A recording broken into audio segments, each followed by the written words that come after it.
بسم اللہ الرحمن الرحیم الحمدللہ رب العالمین والصلاة والسلام علی رسولہ النبی الرؤوف الرحیم وعلی آلہ واصحابہ اجمعین اما بعد۔ انڈرسٹینڈنگ آف قرآن کورس کو جوائن کرنے والے معزز شرکاء، خواتین و حضرات، السلام علیکم ورحمۃ اللہ وبرکاتہ۔ آج کے موضوع میں ہم تقویٰ کی اہمیت قرآن مجید کی روشنی میں اس کو بیان کر رہے ہیں۔ قرآن مجید میں تقویٰ کی اہمیت کو مختلف انداز میں بیان کیا گیا ہے۔ دنیا کے وجود سے لے کر قیامت تک آنے والے تمام انس و جن کو تقویٰ کی وصیت کی گئی ہے۔ دین اسلام کے تمام عقائد اور اعمال کی بنیاد اور اساس تقویٰ کو قرار دیا گیا ہے۔ ہر سعادت، ہر بھلائی اور ہر دنیاوی اور اخروی نعمت کا مدار تقویٰ پر رکھا گیا ہے۔ تمام حسنات اور خیرات کا مجموعہ تقویٰ ہے، اور عبادات کا مقصد حصول تقویٰ ہے، یہاں تک کہ اخلاق حسنہ کی اصل تقویٰ ہے، اور قبولیت اعمال کا ذریعہ تقویٰ ہے، گناہوں کی معافی کا ذریعہ تقویٰ ہے، دنیاوی اخروی نعمتوں اور برکات کا ذریعہ تقویٰ ہے۔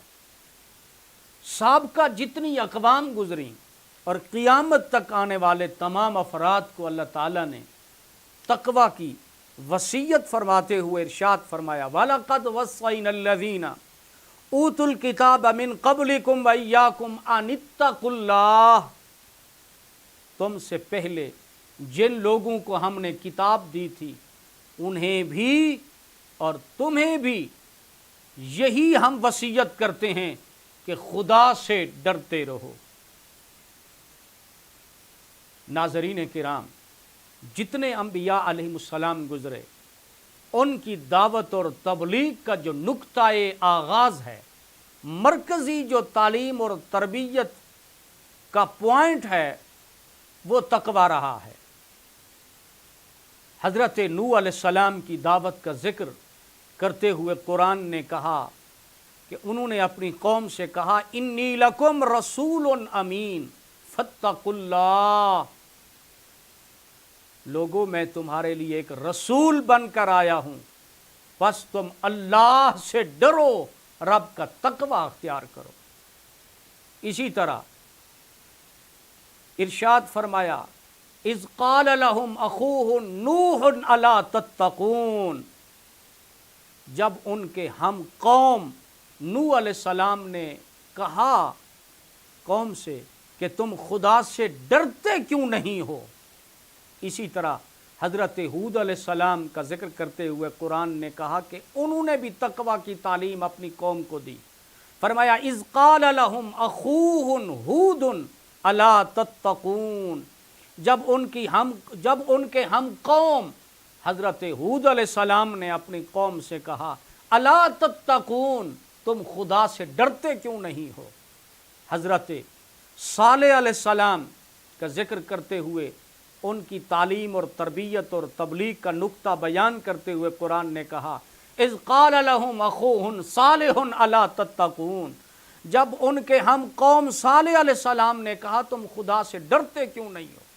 حضرت لوط علیہ السلام کے بارے میں قرآن نے کہا، اذ قال لهم اخوهم لوط الا تتقون۔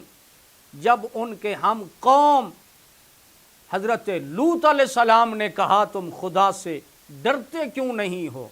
حضرت شعیب علیہ السلام کے بارے میں فرمایا، اذ قال لهم شعیب الا تتقون۔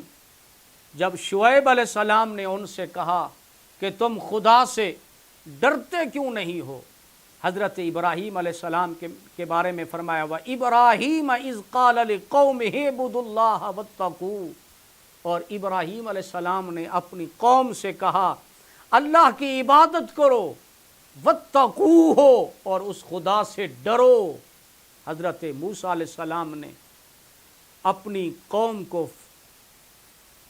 تقوی کی دعوت دیتے ہوئے فرمایا وَإِذْ نَادَى رَبُّكَ مُوسَىٰ أَنِ ائْتِ الْقَوْمَ الظَّالِمِينَ قَوْمَ فِرْعَوْنَ أَلَا يَتَّقُونَ، اور جب تمہارے رب نے موسیٰ علیہ السلام کو آواز دے کر کہا کہ اس ظالم قوم فرعون کے پاس جائیں اور ان سے کہیں ان کے دل میں خدا کا خوف نہیں، اور ان سے کہیں الا یتقون کہ وہ ڈرتے خدا سے ڈرتے کیوں نہیں ہیں۔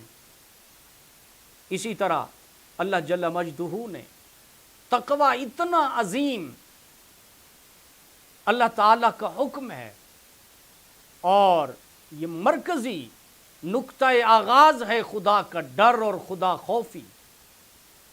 نبی کریم صلی اللہ علیہ وسلم صاحب تقوی ہیں۔ حضور الصلوۃ والسلام سارے نبیوں سے بڑھ کر، سارے رسولوں سے بڑھ کر، ساری کائنات سے بڑھ کر اللہ سے ڈرنے والے ہیں۔ اللہ جل مجدہ نے اپنے نبی کریم صلی اللہ علیہ وسلم کو تقوی اپنانے کا حکم دیتے ہوئے ارشاد فرمایا یا ایھا النبی اتق اللہ، اے نبی مکرم صلی اللہ علیہ وسلم آپ اللہ سے ڈرتے رہیں۔ اسی طرح قرآن مجید نے اہل ایمان کو تقوی کا حکم دیا، ارشاد فرمایا یا ایھا الذین آمنوا اتقوا اللہ حق تقاتی، اے ایمان والو اللہ سے ڈرو جیسے اس سے ڈرنے کا حق ہے۔ اسی طرح اللہ جل مجدہ نے تمام اسلامی عبادات کی غرض و غایت اور مقصد بیان کرتے ہوئے ارشاد فرمایا یا ایھا الناس اعبدوا ربکم الذی خلقکم والذین من قبلکم لعلکم تتقون، اے لوگو اپنے رب کی عبادت کرو جس نے تمہیں اور پہلے لوگوں کو پیدا کیا ہے۔ کیوں عبادت کریں؟ فرمایا لعلکم تتقون، عبادت کا مقصد یہ ہے کہ تم عبادت کرتے رہو تاکہ تم متقی بن جاؤ، یعنی تمہارے اندر خدا خوفی اور تقوی آ جائے۔ روزے کی فرضیت کا مقصد تقوی کو قرار دیا، ارشاد فرمایا یا ایھا الذین آمنوا کتب علیکم الصیام کما کتب علی الذین من قبلکم لعلکم تتقون، اے ایمان والو تم پر روزے فرض کیے گئے ہیں جس طرح تم سے پہلی امتوں پہ فرض کیے گئے تھے۔ باری تعالیٰ کیوں روزے فرض کیے؟ مقصد کیا ہے روزوں کی فرضیت کا؟ فرمایا لعلکم تتقون، تاکہ تم متقی بن جاؤ، تاکہ تمہارے اندر خدا خوفی آ جائے، تم پرہیزگار بن جاؤ، اللہ کا ڈر تمہارے اندر پیدا ہو جائے۔ اسی طرح حج کا مقصد بھی تقوی کا حصول بیان کیا، ارشاد فرمایا ذالک ومن یعظم شعائر اللہ فانہا من تقوی القلوب، اور جو کوئی شعائر اللہ کی تعظیم کرتا ہے پس تحقیق یہ دلوں کا تقوی ہے۔ قربانی کا مقصد اور قربانی کا فلسفہ بیان کرتے ہوئے فلسفی اور مقصد تقوی کو بیان کر دیا۔ فرمایا قربانی بھی اس لیے لازمی قرار دی گئی تاکہ انسان کے اندر خدا کا خوف اور تقوی آ جائے۔ ارشاد فرمایا لن ینال اللہ لحومها ولا دماؤها ولکن ینالہ التقوی منکم، اور اللہ تعالیٰ کو ان کے گوشت اور ان کے خون ہرگز نہیں پہنچتے بلکہ تمہارے دلوں کا تقوی پہنچتا ہے۔ اسی طرح رسول اللہ صلی اللہ علیہ وسلم کے ادب کے امتحان کے پیچھے بھی تقوی کار فرما ہے، ارشاد فرما ان الذین یغضون اصواتهم عند رسول اللہ اولئک الذین امتحن اللہ قلوبهم للتقوی، بے شک وہ لوگ جو پست رکھتے ہیں اپنی آوازوں کو اللہ کے رسول کے سامنے، یہی وہ لوگ ہیں جن کے دلوں کا اللہ نے امتحان لیا ہے للتقوی، تقوی کے لیے۔ اخلاق حسنہ کی اصل تقوی کو قرار دیا، ارشاد فرمایا جو اسلامی نظام عدل ہے اس کی بنیاد تقوی ہے۔ ارشاد ہوا اعدلوا ہوا اقرب للتقوی، لوگوں عدل و انصاف کیا کرو، اور یہ عدل و انصاف تقوی کے بہت زیادہ قریب ہے۔ عفو و درگزر کے بارے میں فرمایا وَأَن تَعْفُوا أَقْرَبُ لِلتَّقْوَىٰ، اگر تم معاف کر دو گے لوگوں کو تو یہ تقوی سے زیادہ قریب ہے۔ صبر کے متعلق ارشاد فرمایا وَإِن تَصْبِرُوا وَتَتَّقُوا فَإِنَّ ذَلِكَ مِنْ عَزْمِ الْأُمُورِ، اگر تم صبر کرو اور تقوی اختیار کرو تو یہ بڑی ہمت کے کام ہیں۔ اسی طرح بہترین زاد راہ تقوی کو قرار دیا۔ جب کوئی شخص سفر پہ نکلتا ہے تو اپنے ساتھ زاد راہ لیتا ہے۔ انسان اس دنیا میں ایک اہم سفر پر گامزن ہے۔ اس زندگی کا سفر موت تک ختم ہوگا، اس سفر کے لیے بہترین زاد راہ تقوی کو قرار دیا۔ ارشاد فرمایا فَإِنَّ خَيْرَ الزَّادِ التَّقْوَىٰ، سب سے اچھا زاد راہ تقوی ہے۔ قرآن مجید نے تقوی کو بہترین لباس قرار دیا۔ ارشاد فرمایا وَلِبَاسُ التَّقْوَىٰ ذَلِكَ خَيْرٌ، اور تقوی کا لباس اچھا ہے۔ تقوی کو لباس سے تشبیہ اس لیے دی کہ لباس انسان کو گرمی اور سردی سے بچاتا ہے، انسان کو زمانے کے اور موسم کے تغیر سے اور اثرات سے بچاتا ہے۔ تو تقوی انسان کو گناہوں سے بچا لیتا ہے، اور تقوی انسان کو اخلاقی عریانی سے بچا لیتا ہے۔ اس لیے تقوی کو بہترین لباس قرار دیا۔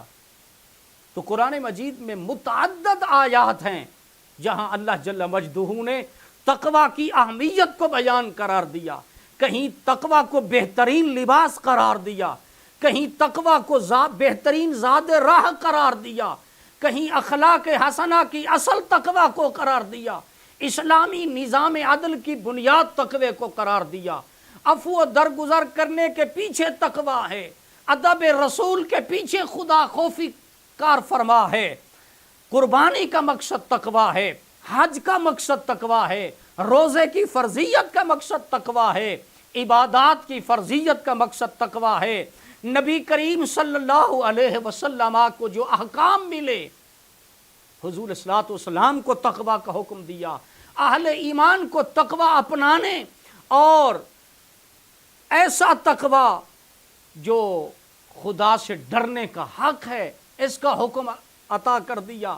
تمام انبیاء علیہ السلام کی دعوت اور تبلیغ کا نقطۂ آغاز تقوی ہے، اور تمام سابقہ امتوں کو اور حضور کی امت کو قیامت تک تمام انسانوں کو تقوی کی تعلیم دی ہے۔